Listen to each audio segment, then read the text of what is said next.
All right, I think we're live. I believe so. Just takes a second sometimes, guys.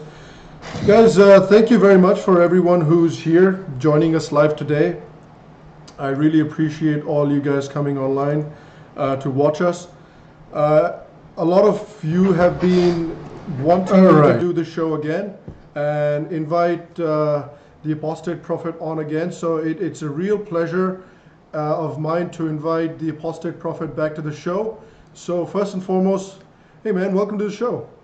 Thank you so much. It's nice to be here. Thank you for having me. Yeah, absolutely. And it's been a while. I've been meaning to have you back on for a while. I've been getting a ton of requests to have you back on for a while. So first and foremost, it's great to have you on. And there's a ton of things that I want to talk to you about. But let's maybe start with something pretty major that you produced recently. You know, you dropped a pretty large video and a pretty comprehensive video about scientific mistakes in the Quran. And my first question is, why? Why did you feel the need to make such a comprehensive video on scientific mistakes in the Quran? Well, it was a long process. Well, first off, I made some videos long ago, actually, half a year ago or so, about analyzing the Quran further.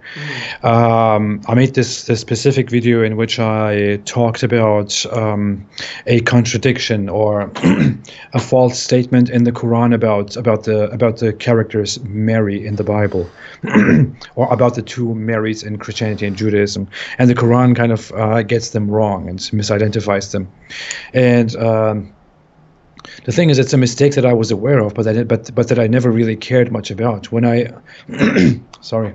No, you're good. When I delved more into it, when I cared more about it and studied it further, I discovered how amazing it is that there is such a blatant mistake in the Quran that people just seemingly ignore, that we are not really talking about, because it is such a huge, such a bad mistake that really puts Islam in a very horrible position. And I also realized how amazing it is that when I released that specific study, that specific video, or two videos actually, I made two videos on the subject, on that whole Mary subject. The response from Islamic apologists was zero. There was nothing. There were no responses, and people were asking them to respond, and they were like totally ignoring it. And I realized, hey, this is something, And then I kind of fell in love with the idea of analyzing the Quran and pointing out its mistakes. And I had always looked at the scientific mistakes of the Quran, and I made a previous video which I called the 43 scientific mistakes of the Quran, which was a rather satirical video in which I went over the mistakes, kind of made fun of it a little bit. It was more an entertainment thing than an analysis. I thought, why do I not just sit down and study the Quran through again, make a note of all the scientific mistakes, and then write everything down, make a video of it. I also checked if there is such a video on YouTube. There is no video that collects all the mistakes, and I thought, okay, this will be my project. This will be the first thing, and it will be huge, and I will eagerly wait for Islamic apologists to respond to that. So I promised to make it once I reach 100,000 subscribers. Unfortunately, there has been a huge delay because the Quran is so ridiculous, and it took me so much time to actually to sit down and put everything together, write a script in which I could where I could limit the video to 1 hour and still make it as comprehensive as possible. But in the end, I did it, and so far the response is crickets. I don't know. Right, that is very interesting, and I want to come to that really quick, but I want to talk a little bit about the sort of motivation behind making this video, because one of the things that I see when it comes to Islam and sort of religion in general is that the religious books are seen as infallible, that there can never be anything wrong with them. Particularly when you're looking at Islam, it is supposed to be the perfect religion, the most perfect thing ever created. So if you're actually creating a video where there's, not one, not two, but numerous clear scientific mistakes, in the 60. text, yeah, scientific mistakes in the text. What does that say about, about the perfect nature of the religion as well, Yeah, well, it is. Islam has this very, very special, unique, specific claim that that their religious book, their holy book, was directly authored by the Almighty Creator of the universe, who put this specific book together and revealed it directly, word for word, as it is, without any human or any different intervention to the humans. Allah gave it to the angel Gabriel, and the angel Gabriel directly gave it to Muhammad. And nothing got lost. It is entirely the word of the Almighty Creator, and in that text there are so many mistakes. Now, there are some excuses that are being made. Some people who are not really very familiar with the issue say, well, it's just a religious text. It's an old religious text. Of course it has mistakes. What is the big deal about it? The Bible has mistakes too. Oh, yes, of course. But the thing is, no other religion, no other book makes this claim that this specific book is directly, word for word, the word of the Almighty Creator, that there has been nothing changed about it, that there is no human finger, no human pen on it at all. Islam is the only one that makes this claim. So if there is only one mistake in the Quran, one mistake about the nature of the world or about anything, about a historical fact, then it means that this book is wrong, that it is not factual, and that means that the entire religion is false, because the entire religion rests on the claim that this book was sent by Allah directly, and that everything it says is true, and Right. that's why Islam is the right religion. If the Quran has a mistake, has only one mistake, this means Islam is a giant fraud. And you can't say the same about any other religion, because if for any other religion you could explain it in some way, because it's humans who make reports, it's humans who write things down, it's humans who get inspiration, whatever. But Islam is the only religion that really has this. And Right. it also says in the Quran itself, it says, have the people not considered, or something like that. If there was any, if this book was from any other than Allah, then they would definitely find therein a contradiction or discrepancy. The book itself makes that claim. So if you take the book's claim itself and then prove that there is a mistake in the Quran, this means the whole religion is discredited. Right. That is amazing. So now let's come to the response part. Like, what's a common response that Muslims make to this argument that there are so many mistakes in a so-called perfect religious text?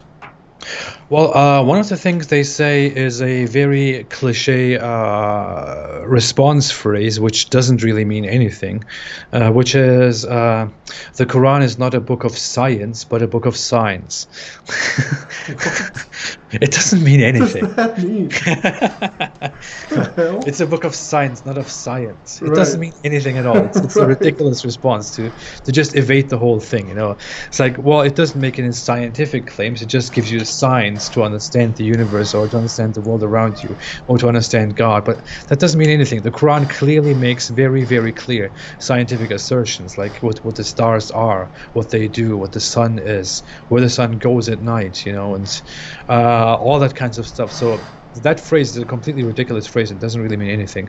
Another response is, of course, other responses can be collected in very, very heavy but deceptive apologetics around what these verses actually mean.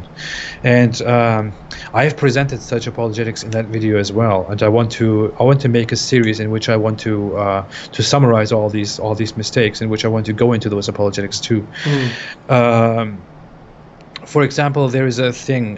There's this one of my favorite mistakes is that is where the Quran says that the sun sets in a muddy spring. Right. This character called Dhul Qarnayn goes to the setting place of the sun and finds the sun setting in a muddy spring, which is a ridiculous verse, which kind of shows the primitive nature of the time and place where the Quran was authored. Now the Islamic apologist comes out and says in response to this very, very clear mistake that I am just misunderstanding it. I am the one who's misrepresenting what clearly stands there. Right. And what it actually means, although it doesn't say that, but what it actually means, and can't can't manage to mean is that this character called Zulkarnain only saw it that way. He only saw it as if the sun was setting in Amadi Spring, and that we shouldn't take it too literally. Although the text really clearly says he went to the place where the sun sets, and he found it setting in Amadi Spring. That's really directly what the text itself says. Stuff like that. I mean, the apologetics are very poor. For some mistakes, there are not even any responses because you can't come up with any responses. Right. But that's about how the responses are. Yeah. That is interesting, because you're thinking that this is the word of God, and this is the infallible word of God. This is something that's perfect, cannot be changed, so on and so forth. At the same time, if God's trying to get a message across to his people, he's saying, hey man, listen to me, this is what I'm trying to tell you to do. Why would he put so many riddles and wordplay in there? Why wouldn't he just say, this is where the sun sets, bro, deal with it? That's the issue. The Quran could have. I made a few tweets after this whole after I released this whole thing. The Quran could have given people very clear instructions, very clear descriptions of things around us that people of the time didn't know. That we could have understood later and thought, wow, the Quran actually told us that. But no, there is nothing like that. The Quran gives us ridiculous narratives about how the sun has a resting place, and the stars fall down from the sky, and the sky falls down, and whatever. And we somehow have to ignore the text now. In the 21st century, we have to look at the text and say and think, oh, the Quran doesn't actually mean what it says here. It actually means something different. We shouldn't take it so literally. But what kind of logic is that? What kind of God is that, who is at the same time trying to invite you to this religion, and who's saying if you don't believe in it you will burn in hell forever, but at the same time he's also putting these weird things into the text that could confuse any normal person, where you have to think about it more and think about it metaphorically so that you can understand it and save yourself from hellfire. Right. And what kind of absolutely ridiculous, stupid logic is that? It doesn't make any sense at all. And this book is supposed to be made really for humans to be guided, for all humankind and other creatures to be guided. But it is full of hidden weird language, full of weird metaphors that would confuse any random person. So it is really weird. Yeah, that's very interesting. So far, have you had any kind of rebuttal to the video that you've made for the scientific mistakes? No, that's what I'm so surprised about. I mean, I received so many messages, so many people. I've seen so many of those regular apologists who like to talk about me say stuff like, "Oh, he's going to make the scientific mistakes now. I wonder what he's going to say. Ha ha ha. We're gonna attack that. We're gonna debunk that. Whatever." But one week has passed. I haven't seen anything so far. No response at all. Really, no response at all. And I'm. To be fair, it's a 1-hour video with 60 points, so I want to give them some time with this and see what they come up with. But I'm really waiting for them to give me responses, because it's part of the plan. Because I want to take those responses. I want to include everything they have to say. I want to be fair in this. I want to include all their responses, all their rebuttals, and I want to go into it and make another series of videos in which I will discuss all their rebuttals. Right. All right. Well, yeah, I think that's fair. Let's give them another week or so. Let's see what they come up with. There's a super chat here that I want to just quickly acknowledge. Shashidharan, thank you very much for the super chat. He has a question for you, Ridwan. He's wondering, what's your advice to the closet atheists in Islamic regions? How do you think they can best express themselves without getting in too much danger? Well, I would always. It's a difficult issue. I would always suggest using anonymous platforms or anonymous names and accounts online to find people who think the same way. I would also suggest trying to really connect to other people from the same culture because many people. Even people in very secular countries like Turkey, for example. When I was in Turkey and I stopped believing in Islam, I thought I was the only one. I thought there was no one else, and that's how That's how people who don't believe or people who leave Islam think when they are in such countries. They think they are the only one. There is no one else around them. But then when you start looking for it, you actually realize that there are a lot of people who are in the same boat. Who also don't believe in this specific thing, but they don't want to make it public, and they have a platform where they share. So I would always suggest sharing. I would also suggest becoming independent, trying to live your own life, getting out of the life of parents if you still live with parents. Possibly, some people prefer moving to different countries. Also a good solution. I don't know. Yeah, I mean, I feel like the internet's been such a blessing for a lot of these people, Absolutely. because earlier, pre-internet, like some of these people, if you're having doubts, there's literally no one you can talk to. So you just either live in the closet and that's how you spend your life, while you maintain this facade outside of the closet. But now you're actually able to, even if you're under a pseudonym or something, you're able to get out there, you're able to talk to other people, and eventually maybe if you talk to enough people, you can gather enough courage to maybe come out and be like, you know what, this is how I genuinely feel now. Absolutely. Well, the internet is revolutionary. We live in such a time now where things have changed so quickly. We make the progress that we used to make in a few hundred years or in a few decades. We make it in a year today because of the internet. We can communicate with other people from the other side of the world and can exchange opinions, can experience cultures. We can find so many different opinions. We can be anonymous and share everything that we can't share in society. It is really great. I think it has helped me a lot, and I'm sure it helps many others who need it. Right, right. There's another super chat here from Yashwan Naik. Yashwan, thank you. Says, great work, guys. I'm a huge fan of Sham and AP. Thanks very much. Thank mate. you. Yeah, Thank you much so much. appreciated. I want to talk about something that's been it's been a bit of a feature among Muslim populations in certain countries, and it was really brought to the fore recently by an actor in India. This is an actor that has been making statements like these quite regularly, but I think it speaks to a broader narrative as well. What he was basically saying that it was an incredibly funny video. You have to like watch it to really enjoy the irony of it. But he was basically saying that Muslims are such victims, and woe is me, and we're so persecuted everywhere. At the same time, he was saying that one day the whole world's going to be Muslim. At the same time, he said the Quran says that inshallah the whole world's going to be Muslim one day. Quran says that inshallah every person in India one day is going to be saying there is no God but Allah and Muhammad is his prophet. And I'm just saying, I just think to myself, that is an incredible state of mind to be in. Being a victim and being a supremacist at the same time. Yeah. And it really seems to be a sort of a trend in a lot of countries where a sizable Muslim population is present. Maybe they're not the majority, but there is a sizable population. And what do you owe that sort of simultaneous victimhood / supremacist mindset to? Let me tell you, it's not just a trend among bigger Muslim populations. It's actually very common Muslim thinking. When you grow up in Muslim culture, when you are raised a Muslim, you learn two things at the same time. You learn that the entire world is against you, that everyone is against you, that everyone wants to persecute you, everyone hates Islam, everyone hates Muslims, they all want to deceive you and trick you and whatever.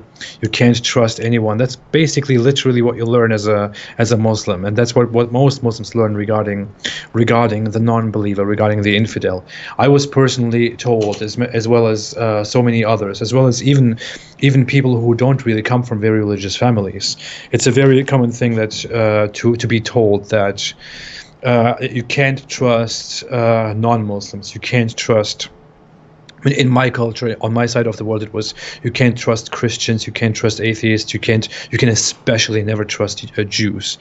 How dare you even speak of it? And I bet on the other side, when you are confronted with Hindus, it's you can't trust Hindus. And in the same way, you learn all the time that everyone wants to persecute Islam, which is also based on the idea, on fundamental Islamic teachings that the polytheists in Mecca, who were Muhammad's enemies, persecuted the Muslims, and the Muslims, of course, did nothing wrong ever at all, and Islam came out of persecution, and people will always want to persecute us. At the same time, while learning this, you also learn that Islam gloriously spread by fighting these bad infidels who, of course, were so shameful that they wanted to protect their own culture from being forcibly converted. Who so shamefully wanted to protect their lands and their people and wanted to keep them, and Islam gloriously defeated them and spread the religion. Right. You learn these two things at the same time. On top of that, you also learn, as you said, that in the future everyone will be Muslim, or most people will be Muslim.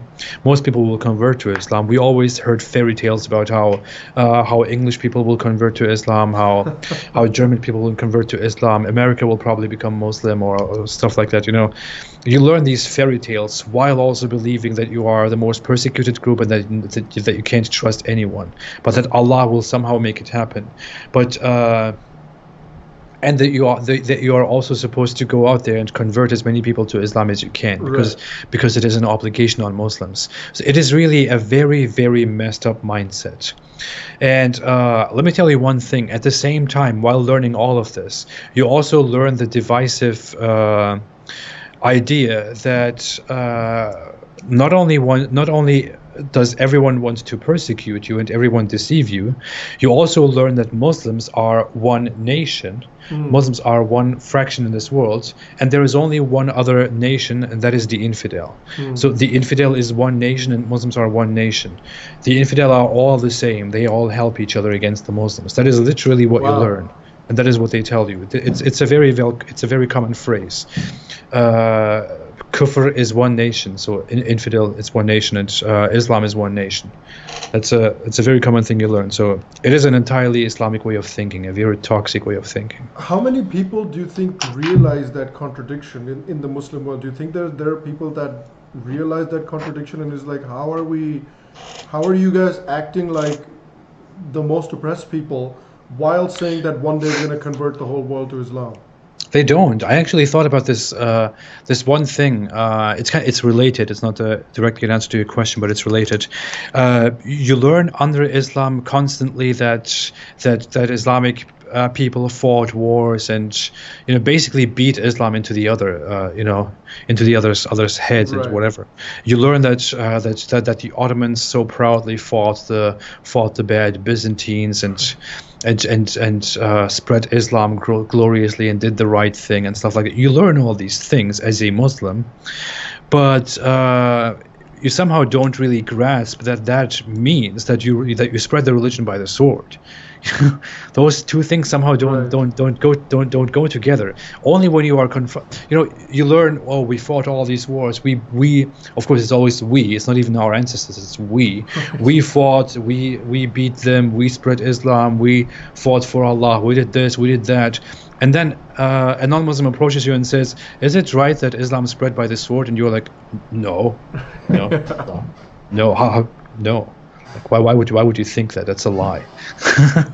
And that's amazing. It is. It is amazing, yeah. because you don't learn it from that aspect. You learn that it was always a rightful, an honorable, a wonderful, a good thing to do. And no one ever tells you that it was probably a bad idea, and that this literally translates to spreading Islam by the sword. When you are suddenly confronted with the question, you think, wait, that's bad. That can't be true, because we were right with the good stuff, So your question is obviously a no. Right.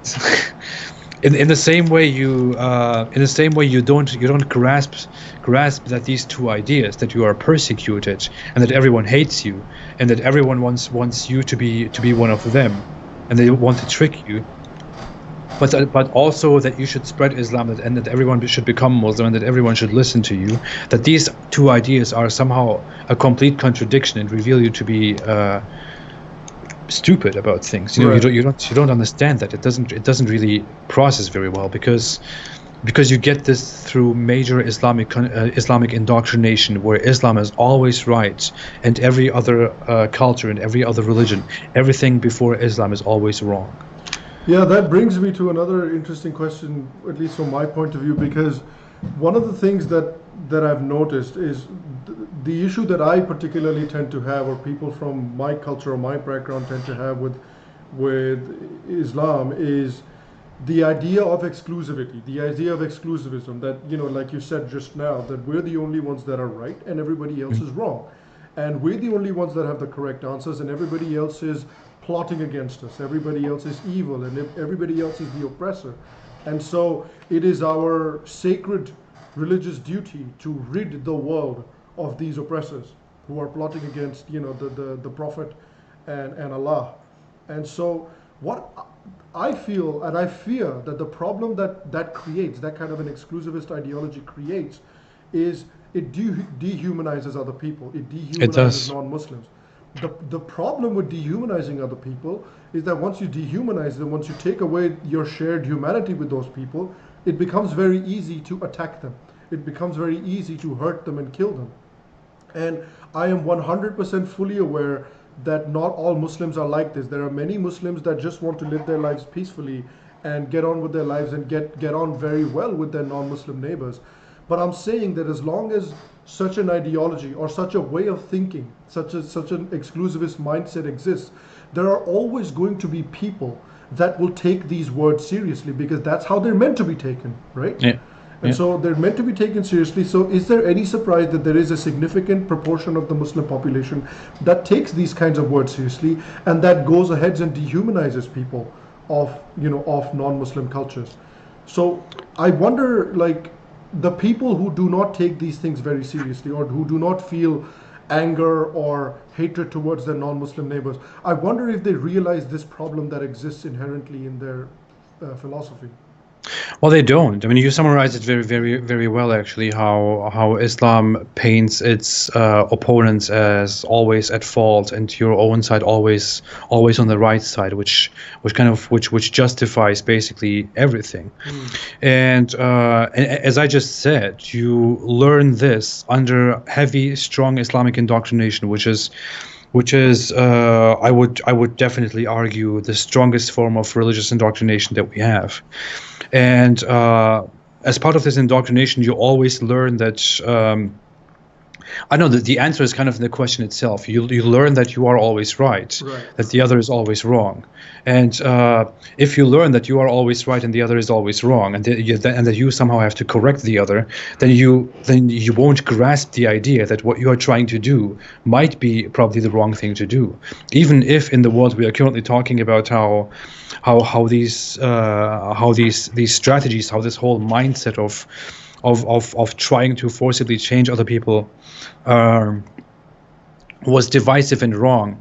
You don't think about Muslims will think that way about everything else. They will think that Christians are supremacist, that Hindus are supremacist, that Jews want to destroy the Muslims and this and that, but they will never ever come up with the idea that their own mentality of turning everyone into a Muslim because everyone else is not great and everyone else is at fault, that is somehow a flawed and a bad way of thinking.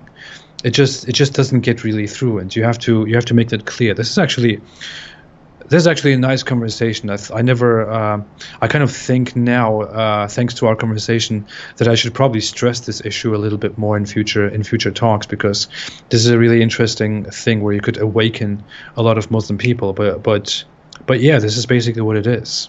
Yeah, because the thing is that that's been the biggest issue, that when it comes to me, when it comes to the culture that I'm from and their history with Islam, that has been the biggest issue, because Hindu culture has always worked in a way where, if we come into contact with a new culture that we have not been in contact with before, we'll just be like, all right, tell me about your guy. And if we like your guy, we'll add him. It's like collecting Pokemon cards in a way. It was like, all right, tell me about your guy. If we like your guy, we'll add him to the millions and millions that we have. Because, Uh-huh. a new way of thinking is something, if we enjoy it, we add him to our so-called pantheon, and that is how Indian culture has worked when it's come into contact with either the Greeks or the Central Asian various Central Asian tribes. So and that's how it's always worked. But Islam was a very rude awakening, or a very rude sort of shock for Indian culture, because they didn't want to A, discuss their culture with us. B, they were like, well, the only way that you can have Allah and Muhammad is if you get rid of all your other Pokemon cards. That is the only way you get this Pokemon card. I'm like, bro, that doesn't make any sense, and so I think that's a conversation worth having between Muslims themselves, and maybe to create a better dialogue between sort of Muslim and non-Muslim cultures as well, is sort of working to realize their common humanity.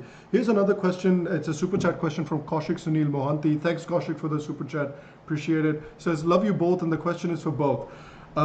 Do Muslims realize and fully understand what's in the Quran, or do you think most of it is just blind faith of what they hear? Most of it is just blind. I mean, I would carefully say that most Muslims have never read the Quran in a language they understand. Wow. I don't even have to be careful about that. It's very common basic knowledge that the vast majority of Muslims, even Muslim scholars, even many Muslim sources admit that, say that most Muslims have never read the Quran fully in a language that they can comprehend and understand. When you publicly say that Muslims don't read the Quran, some come up with this ironic response saying, what are you talking about? Muslims recite the Quran every day during prayer. Well, okay, but how do you really do that? You recite specific verses during a prayer, and you recite it in Arabic, in an old Arabic language that not even current Arabs can understand, or that not even current Arabic speakers can understand. And Arabic speakers are a minority among Muslims. So let's say most Muslims are also kind of against this whole idea of reading the Quran in a language other than Arabic, because they have this idea that it can never be fully translated, so they don't do it. Which is why they think it should be read in Arabic in order to properly understand it. But most Muslims can't understand and speak Arabic, so they have to rely on advices given by others. Not even among those who speak Arabic is it a common thing that people have thoroughly read the Quran. So by all this information, you can assume that the vast majority of Muslims have never read and understood the Quran, which is really a sad, weird, tragic thing. Right. I mean, when you leave Islam, it's not like you have 20 books. It's just the one, man. Yeah, yes, and it's not even a huge book. It is quite long and very, very extremely boring. It is very, very painful to read because it's so repetitive and so full of just garbage. But I'm sorry for being so disrespectful on your channel, but that's but. Yeah, I mean, it's not even a big deal. You can sit down and read it, and we are in a time where we have acknowledged that you can translate basically everything. We have translated the most ancient languages the best way, where we can sit down and understand them. But some people still claim that you can't fully understand the Quran because they have to make excuses. But we have translated the Quran. We have multiple translations of the Quran. I'm a student of linguistics, and it is a very common thing in linguistics that you get certified for translating a very important piece of literature, of writing, and especially if there are more versions of something that has been translated, then the reliability of it increases more and more and more, because you can put those translations together, and you can kind of understand what is really being said when the translators make different translations of a specific text. So you can really sit down in today's time and read the Quran, but most people still haven't done it. But if you are an ex-Muslim and you leave Islam, and you have many among ex-Muslims who go out and criticize Islam also have read the Quran. I have personally read it numerous times. But you are told that you don't understand Islam because you left it. But so many Muslims do apparently understand the Quran, although most of them have never read the Quran. So it is really a very ironic, a very funny thing, which is why I want to make it kind of my mission to go out there and to talk to people about Islam, about the Quran, and to inform them about what really is in there. Right. Because you see how many people are very ignorant about it when you tell them. Right. It's very interesting because there's one thing that I find that is sometimes really missed in the criticism of Islam, and there's a couple of ex-Muslims that I've spoken to, and their talks that I've watched, and their listened to their journey of how they became an ex-Muslim. One of them's Hassan Radwan, and I listened to his conversation on the Charvaka podcast, that's Kushal Mehra's podcast with him, and he talked very extensively about how one of the things that really started his journey towards becoming an ex-Muslim was the whole idea of the treatment of women. And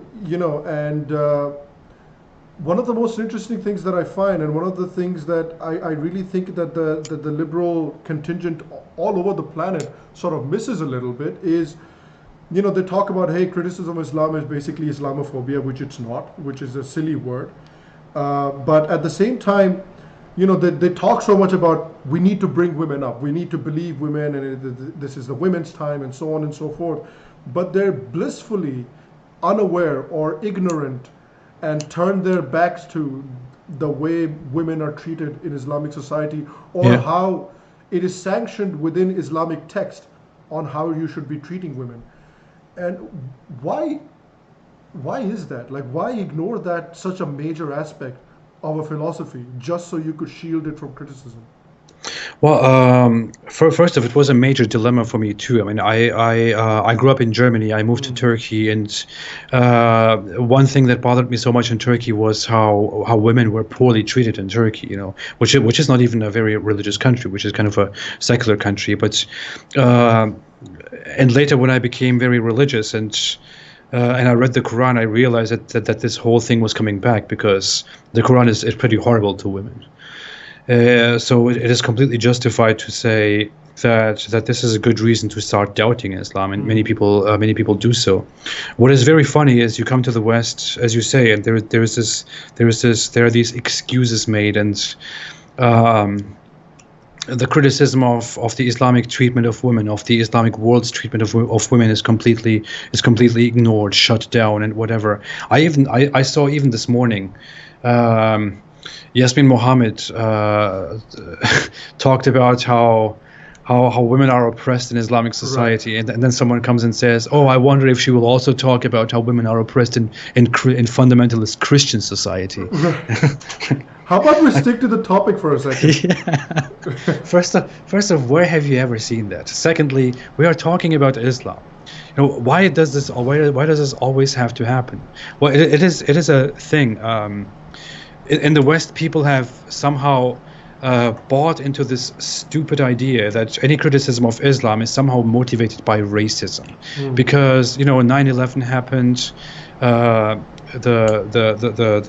Twin Towers, right. The bombings in London happened, and all the other stuff happened, and many people on the right, or even in the center, or many on every side of the political spectrum, started talking about how Islam is related to this. This is how they got. How they got into contact with Islam for the first time, and they thought this is how Islam introduced itself to our society, and it is obviously dangerous. So it became kind of a popular thing among the right to criticize Islam and to disavow that, and to kind of to reject Islamic culture, to reject more Islamic influence, because everyone thought, well, we have seen what happened last time when we allowed Islam into our culture, and this kind of thinking kind of caused a reaction among left-leaning people and others to think that every criticism of Islam is also fueled by racism, because of prejudice, because of things like 9/11, right. Because it's a popular right-wing talking point, and that is somehow racist. And we, as people who have compassion for minorities, because Islam is obviously a minority in the West right now, right. we have to stand up for Islam, and we have to defend it, we have to protect it, we have to shield it. We have to say that every kind of criticism of Islam is probably not a great idea, that we should be focused on our own flaws. Of course, this was very much sold to those people by by none other than Muslim activists. Right. You have people in the West now, like prominently known, like Ilhan Omar and Lina Sarsour and other people. You have, I bet, so many people in India too that I'm very unaware of, Right. who are Muslim activists and who spread contradictory messages and try to win over allies and try to tell them that Islam is completely misrepresented, that your knowledge on Islam is completely wrong, that Islam is actually a very, very peaceful culture, Right. and even more peaceful than Christianity, Hinduism, Buddhism, Judaism, and every other possible ideology that you could possibly think of, or religion that you could possibly think of, or way of living, whatever you call it.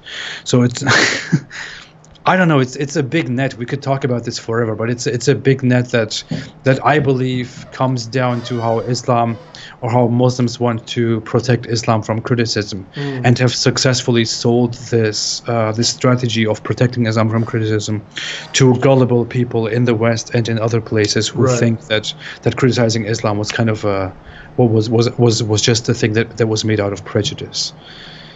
And I talk so much, I don't even know where. No, I think you answered the question quite well. You know, they're coming.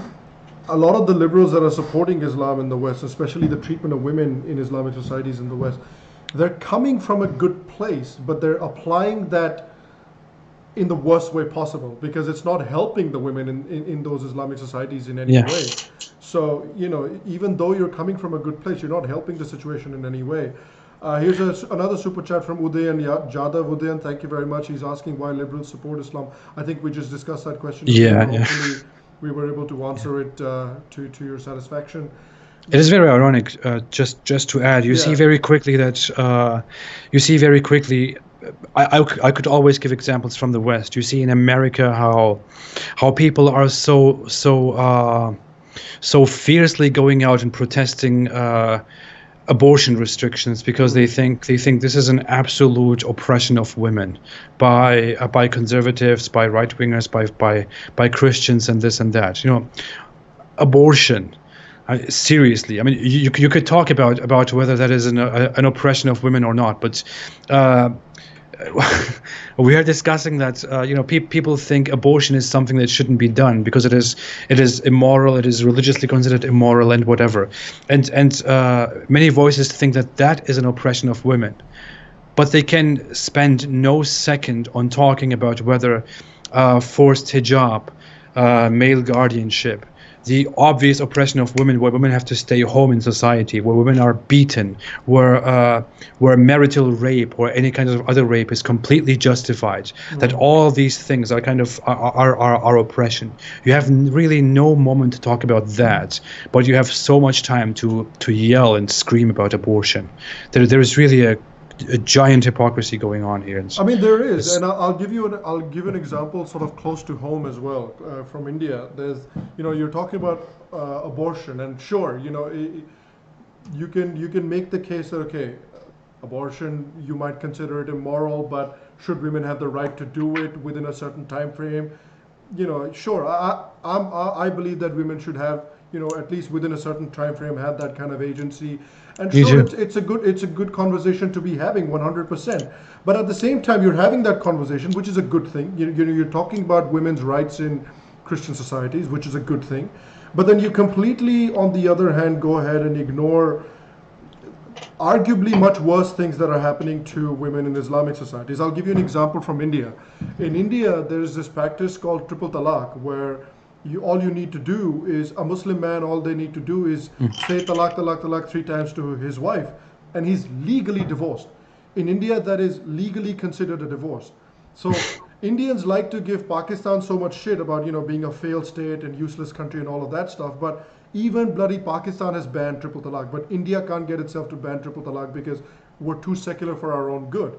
So, and so right now there's the current government is bringing out a bill to overturn the whole triple talaq and make it illegal. And even now it's facing such stiff resistance from the Islamists and from the liberal class, because they're saying, oh, it's the Hindu government trying to target the Muslim communities. And I'm trying to think, how is that targeting the Muslim community? If you're saying that if you make saying talaq 3 times and divorcing your wife illegal, how the hell is that targeting them? You're basically trying to save the woman's life here. Of course. It's absolutely unbelievable to me how that is considered to be an okay practice.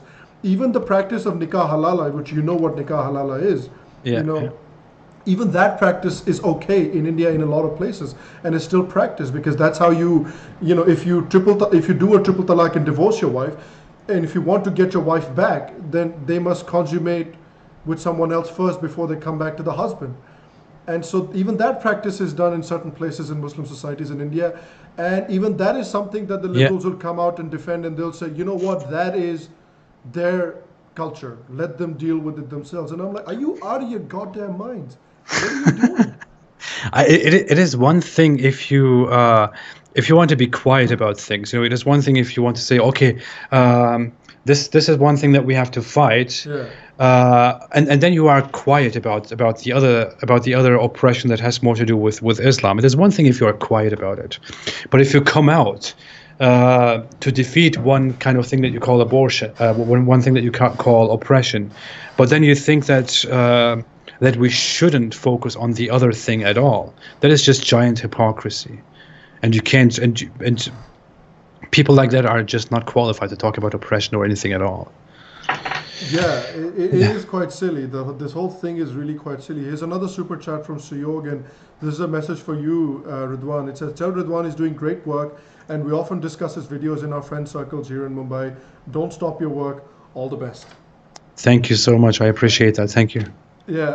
All right. So I want to ask you a charge that I see people making against you and a lot of ex-Muslims very often. This is something that I see, I think, most commonly on Twitter and on social media, is that people like you leave Islam for fortune and fame. But it's true.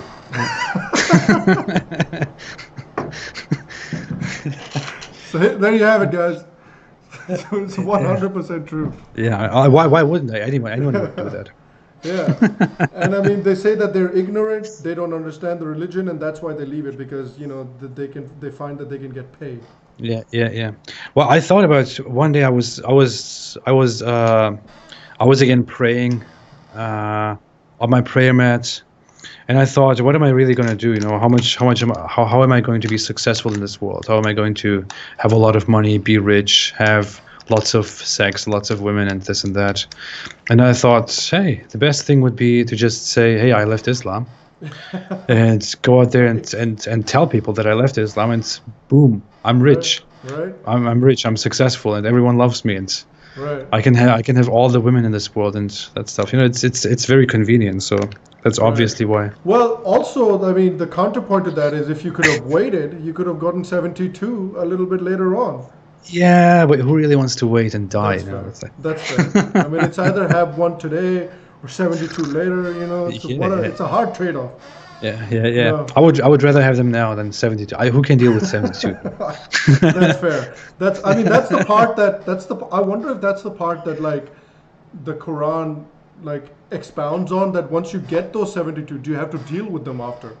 Yeah. Like, do you have to live with them and like deal with their shit later on? I don't know. Because that would be horrible, like if you think about it. It is horrible. I mean, Yeah. who really wants to deal with 72? 72, dude. 72. That's a lot. What the hell? Yeah. Oh my god. But seriously, it was always a weird thing. I mean, sometimes I try to say this. I don't really know how to express this thought. Just to be serious for 1 second. When I was a Muslim, you learn that if you go to heaven and you are a righteous man, and if you are a righteous Muslim, you will have at least 2, or most likely more, women, virgins by your side, who will do whatever you want. They will do anything for you because they have nothing else. They have no consciousness, no mind, nothing. They just Right. there to serve you and to have sex with you and to be around you and make you happy. And that is your reward from Allah. And it's kind of a weird thing because you learn that in the Quran, and it's obviously directed at men. So what are the women thinking when they sit there? I always wondered. But I don't know. Growing up in Germany and just not being in this culture and growing up in a very German way, thinking very German, I always that was something that made me feel uncomfortable when I was a Muslim, and I used to pray to God and to pray to Allah, and I thought, I mean, sometimes I really thought like, okay, Allah makes me this promise, but what does it really mean? You know, what does it? Does it? I mean, I don't want to blaspheme or anything, and Right. I really mean my religion. I really mean my faith. I really want to believe in this, but. I was wondering if there is a chance where I would say I don't really want those versions, you know. I mean, Right. thank you for giving that to me, but I don't really want that. Is there a possibility I can opt out of that and just live with my wife? You know, Yeah, just get some KFC instead. You know? I How about thought about like I endless thought about KFC for a year? How about that? You know? yeah. Yeah. It's something that I thought about when I was religious, and it's kind of it seems very ironic to me when I think about it now that I left Islam. You know, how I don't want to praise myself, as that's what it sounds like, but I was more moral than if that is moral, you know, Right. than what the Quran told me. And I feel like isn't that how there's a lot of Muslims who are like that as well because they read the Yes. stuff in there and then they're like, dude, I don't want to hate so and so because so and so is a nice guy. Just because he's not Muslim doesn't give me any reason to hate him Yeah. or give me any reason to hate my wife or treat my wife like my property or anything like that. You know, there's people probably who are more moral themselves than the books that they're taught to believe in. Absolutely. I would say most Muslims, I would say the vast majority of Muslims currently in our time are far more moral than the religion itself, than the Quran and the Hadith. They are definitely more moral. And probably 90%, 95% of Muslims today are by far more moral than Muhammad, definitely. But this is a tragedy, you know. This religion gives you a very clear doctrine, a very clear set of ideas that is incredibly immoral, incredibly unacceptable, especially in today's time, especially in terms of the treatment of minorities, the treatment of women, interreligious, intercultural relations, and so on. And many believers of our time who grew up within that faith, who are born into it and grew up with it, actually are much better people than what this religion teaches them. And they have a problem with it. They have a conflict with it. I mean, I see it. I see people trying to come and. I see people trying to come and trying to defend Islam and say stuff like, "Well, this is not what I learned. You know, this is not what Islam is. I mean, Islam is much more beautiful than this. You are making all this stuff up." Right. These people are mostly not lying. They are not lying. They are just ignorant because they don't want to be what Islam is. But they also didn't learn it that way because they always learned that Islam is a fantastic, beautiful, morally right religion. They learned that it is the best way to live. And they just can't reconcile these things. They just can't combine their wish to be better with the reality that Islam is a morally incredibly unacceptable religion. So, you know, it's not always, to be very fair, it's not always about how Muslims are bad, or how they are very, very poorly, how they are morally very poor, whatever. It is definitely a fact that many Muslims are much better than the Quran, are much better than the religion, and are much better than Muhammad. Right. It's sad that they have to be trapped in that. Yeah, it is, and that brings me to an important, question as well. And I feel like there's two very distinct camps within the sort of ex-Muslim or Muslim reformist community. Is that, do you think that Islam can be reformed? No, No. absolutely not. I mean, I made a talk about it before, and I believe it can be forcibly modernized. You know, Okay. but that is not the same as reform. By forcibly modernized, I mean Muslims are also people in the end, as much as they are indoctrinated with Islam, and they want to. They are born and brought up into modern times that are so quickly changing, so quickly developing, so quickly evolving, and there is so much intercultural, universal influence among cultures in our time. So they are obviously exposed to different ways of thinking and living, than their own. You know, Muslim people are watching American movies, and you obviously can't combine it with your Islamic way of living. You know, it just doesn't work. There is a conflict, and when an Iraqi person who lives a religious life goes home and watches American movies on TV and then realizes that there is something wrong, then what they do is they want to live their religion, but they also want to live according to that ideal world that they see on TV, which they obviously like because they watch it, and this whole conflict and this whole quick development in our time will definitely force Islam to become more and more modernized. Right. People will less and less practice Islam. They will more and more be eager to keep up with the modern world, while also still claiming that Islam is absolutely right and flawless, and that Islam wasn't bad at all. So that is kind of what I want to call forced modernization. You know, they will be forcibly modernized, but reform is not possible. There are some movements within Islam who want to reform Islam, who want to bring a different perspective, a different way of different movement of Islam, but they're a very fringe minority. The accepted movements are very clear. The Quran is to be taken literally, the Hadith are to be accepted, and scholars already decided what is right and wrong 1,000 years ago, and we have to follow that. That's what Islam is, and that's what it will be.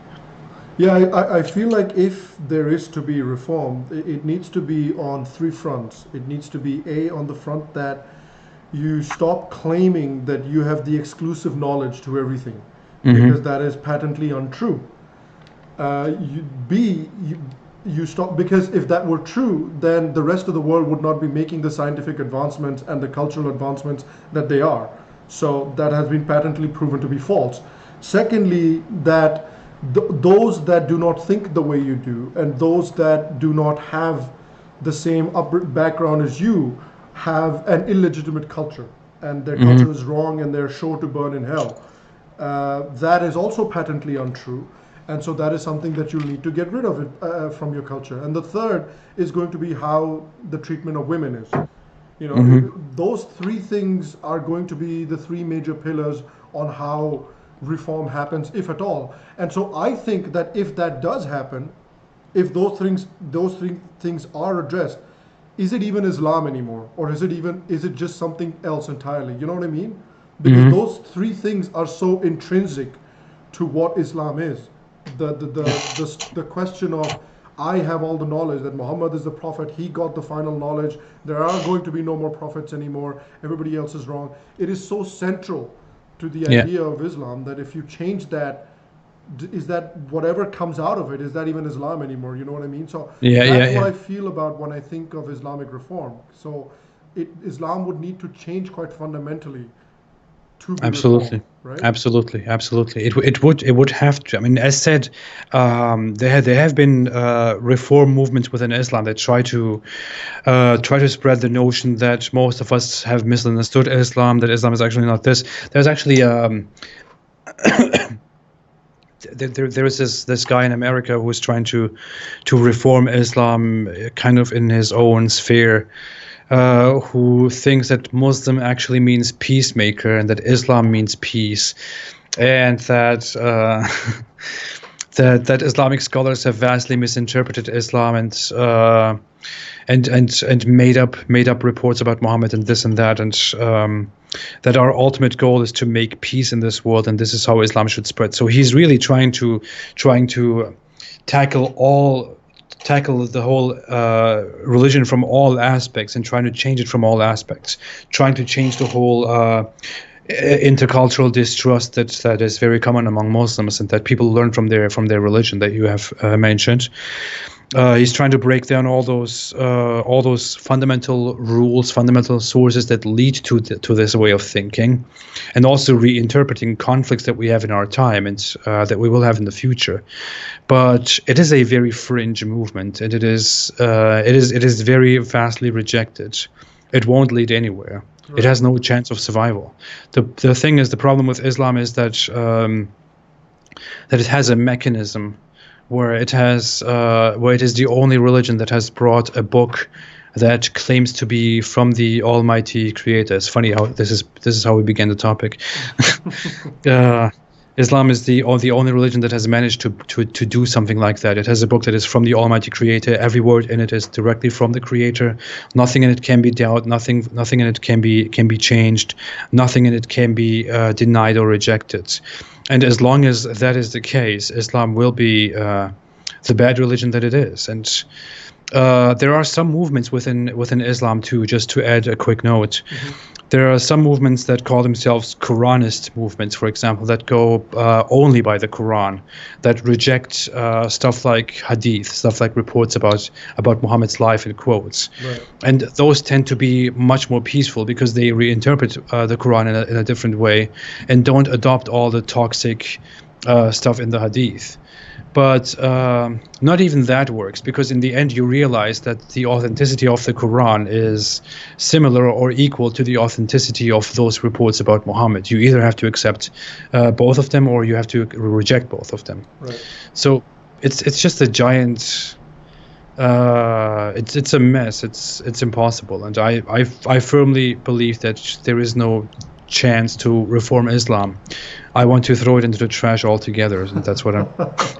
That's kind of what I'm doing. Because I genuinely feel like, I think there's a space for spirituality in the world and among human beings, because I think human beings are a certain funny kind of creature where they're not fulfilled once their basic needs are met. They long for other things as well. So I feel like there's a space for spirituality in the world, but I do think that spirituality needs to be kind of like a supermarket. You kind of take from, you do your research, you look around, you walk around, you see everything that's available, you pick and choose from what you like, you get rid of what you don't like. I mean, isn't that how spirituality should evolve, rather than, hey, Yeah. I put down this marker 1400 years ago and nothing changes. I put down this marker 2000 years ago and nothing changes. Reform is not allowed, change is not allowed, because this is the final word. I mean, how do you expect any progress to happen if you lay down, strict rules like that? If Muhammad said, this is my time and this is how I feel like right now, but maybe as the world evolves, smarter people will come around and they'll be like, all right, let's change this. If he put that in the Quran, who knows what the Quran would look like today? Maybe it would look quite different today. If he said, there's totally space for change whatever. Like if you guys develop an iPhone, change that shit and put that in the Quran. You know what I mean?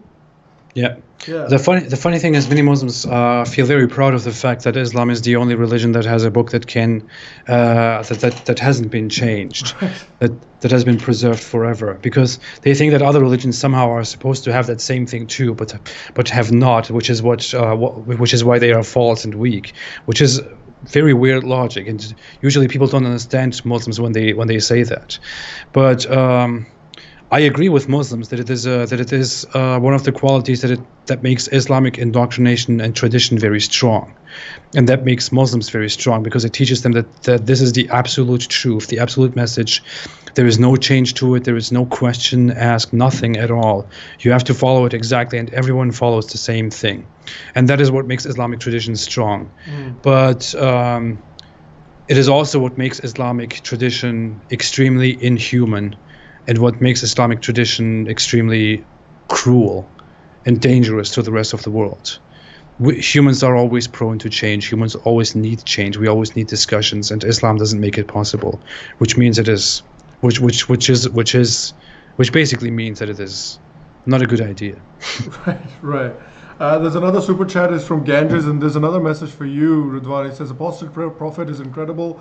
I'm following him since 2017. I just want to thank him for everything he's doing, and I hope he's safe from IEDs. Oh my God. Thanks, dude. Thank you so much. Thank you. Yeah, this is what I genuinely feel like, because, and again, I know we just talked about it, but this is something that has been true of ancient cultures in general, and I think Hindu culture in particular. And I'm talking about it obviously because that is my experience, and that is one of the last ancient cultures that is alive today. and so I think it's relevant in a way where it it doesn't proclaim to be the arbiter of the truth. It understands that people have different journeys, people have different acumen and understanding. So one size fits all approach cannot work. It simply cannot work. People are way too different. And so, you know, what's interesting to me from a Muslim point of view is when Muslims say, "Oh, this is idolatry and it's so bad." It's in a way a kind of a personalization method. It's like you can personalize the way you want to see God or any deity or something like that. It's a way of personalizing your relationship with whatever the hell it is that you believe, you know. So for you, God could be a mountain, as it is in like Native American culture or Maori culture in New Zealand.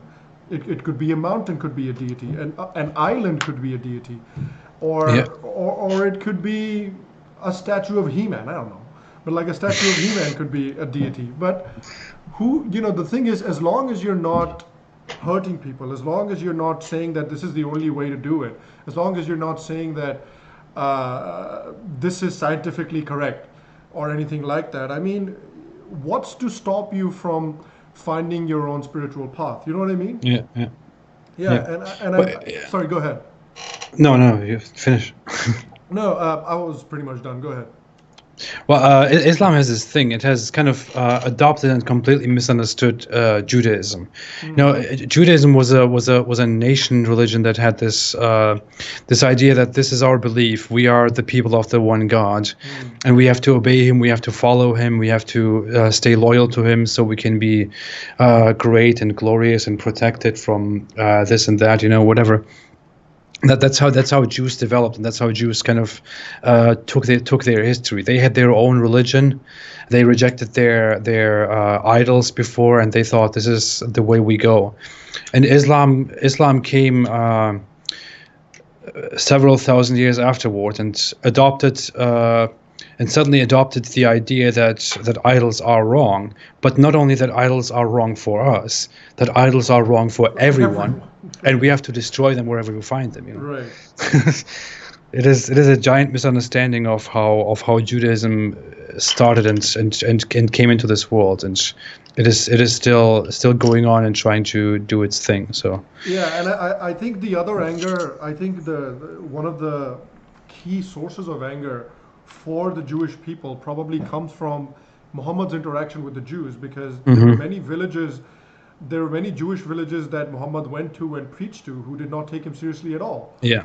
And I can imagine for someone with a bit of an ego, that would probably upset them a lot. Of course. Yeah. According to reports, they made fun of him. They came and challenged him, and they ridiculed him, and they thought, you're not the prophet. You know, what is this? Right. So he became very mad, and he declared them their giant enemy. Right. And isn't it incredible? Like if you stand back and think about it for a second, just from an unattached perspective, isn't it incredible that one guy didn't like Jews because they made fun of him because he was making some claims that were unsubstantiated. Because of that, you know, almost like, well, I'm not going to say every single one, but like a very large number of people hate Jews as their mortal enemies. Isn't that an incredible thing?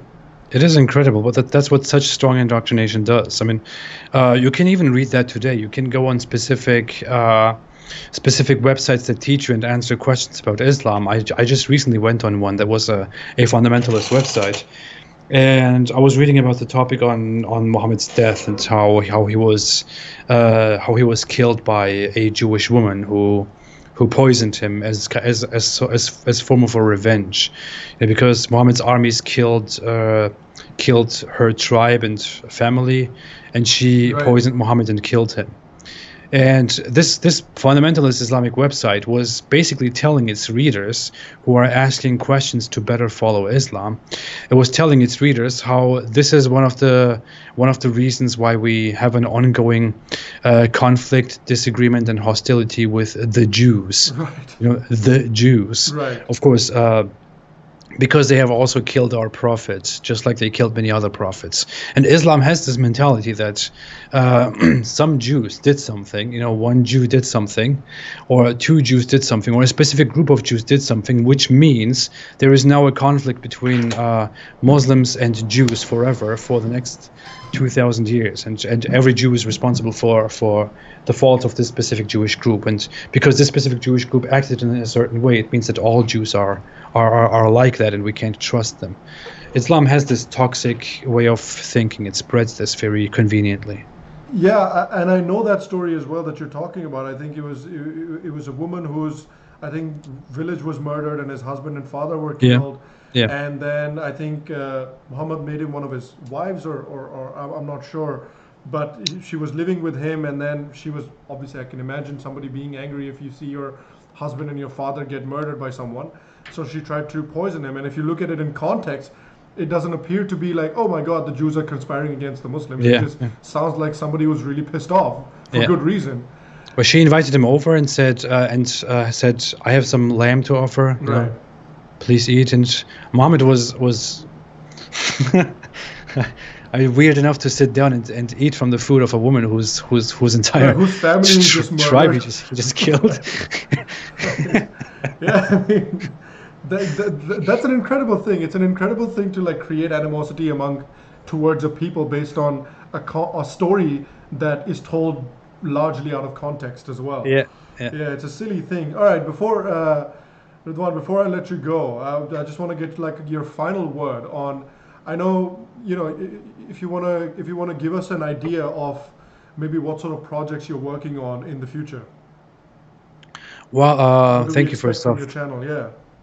I'm currently still working. I had a little bit of difficulty recently. I had a lot of a time where I didn't post videos regularly anymore. The reach of my channel went down very much because I didn't do anything for a very long time. I focused on studying the Quran and making these scientific Quran mistakes. Now that I have released that, I want to go further into making Quran mistakes again. I want to make another study on talking about all the scientific mistakes in the Quran. No, all the historical mistakes in the Quran, all the factual mistakes in the Quran. I want to go into analyzing further and discussing the scientific mistakes of the Quran. I also want to go back to making regular videos every week on all kinds of Islamic issues, on Islamic culture, on Islamic prayer, on Islamic theology, on how Islam differs from different cultures, and so on. So there will be a lot of stuff, and at the same time, I'm also currently writing a book that I will hopefully have finished at the end of this year or next year, and I want to publish that. So, yeah. Oh man, great things to look forward to. I hope I can do all of them in a good time. No, that's great. And finally, there's a ton of questions in here, but let me just put them into one. What's your sort of advice to the Muslim community at this point of time? To the Muslim community, I would always suggest just being open. We are now in a time where people are more connected. We are closer to each other. We are connected more and more to each other. We are able to talk to each other. I would always suggest to everyone, but also especially in this case to people of Muslim culture and Muslim background, to be open about your own beliefs, to be open about your own tradition and your culture, and to not to be afraid to just openly talk about things. Not to be afraid to sit down and have discussions. I have, for example, never been someone who has attacked individuals or attacked religious groups based on who they are and what they are. I think everyone should abstain from that. I think everyone should be able to come together and have proper, fruitful discussions in order to solve the problems that we are talking about all the time. Also, just understand people. Right. Just sit down and understand people. Listen to people. Is what I would eternally suggest and demand. Yeah. And stay away from Islam. Well, there you go. Yeah. All right, well, guys, thanks very much for everyone who's joined us. Thanks very much for everyone who's supported on Super Chat. It's been great fun having you along for the ride. As I spoke to Ridwan, it's been great fun talking to you as well. So thanks for coming on today, man. I appreciate it. Thank you so much. Thank you so much for having me here again for a talk. Thanks everyone for listening. Yeah, no, it was great fun, and hopefully we'll have you on sometime in the future as well.